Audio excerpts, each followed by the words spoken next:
अस्सलाम वालेकुम। उम्मीद है आप सब खैरियत से होंगे। और यहाँ मैं जन्नत के लंच में नूडल्स बना रही हूँ। उसे नूडल्स ही चाहिए होते हैं और उसके बाद किचन की हालत कुछ ऐसी हो रही थी।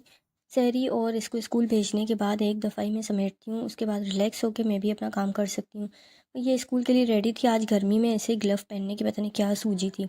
उसके बाद आज मुझे अम्मी के घर जाना था तो मैंने पौधों को पानी दे दिया, क्योंकि 2-3 दिन वहाँ रहूँगी तो ये बेचारे ऐसे ही रह जाएंगे, पीछे से उनको कौन देखेगा। लेकिन उससे पहले मुझे कुछ काम करने थे मार्केट के। मैंने सोचा जन्नत स्कूल चली गई है तो अभी मार्केट का काम निपटा के आऊँ। मैंने बिल पे किया और वहाँ आलू सही मिल रहे थे मार्केट में तो वो ख़रीदा। आके सारा हिसाब किताब हाथ के हाथ लिख लो तो याद रहता है, वरना भूल जाते हैं। साथ में ईद पे दावत के लिए मैंने गोश्त वगैरह ख़रीद के अभी से रख दिया, क्योंकि फिर निकलना होगा नहीं। जन्नत के लिए चावल बना लिए थे और कुछ कपड़े मैंने धोए थे जो वो सूख गए हैं तो उनको मैं हटा लूँगी। और उसके बाद जन्नत को खाना खिला के हम दोनों घर के लिए निकल गए थे। घर जाके दूसरी सिस्टर भी दुबई से आई हुई हैं तो इन मैडम को चॉकलेट्स मिली, लेकिन आधी हमने छुपा दी थी। इसमें इसका दीवानापन इतना ज़्यादा था कि जिसकी कोई हद नहीं थी।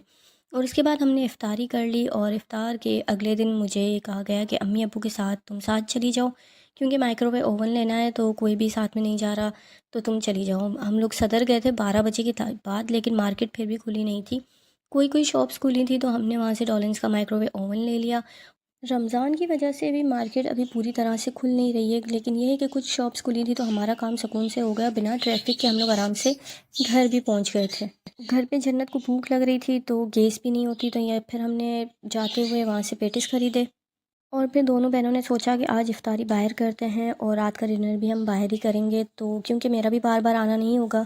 इस वीक में आ गई हूँ, अब ईद भी करीब है, मुझे भी घर पे काम है, तो इस वजह से हमने सोचा था निकल जाते हैं। लेकिन हमें लगा था रश नहीं होगा, पर बहुत ज़्यादा रश था कि मतलब दुनिया निकलती है, हम घर में बैठे हैं तो हमें लगता है कोई नहीं निकलता।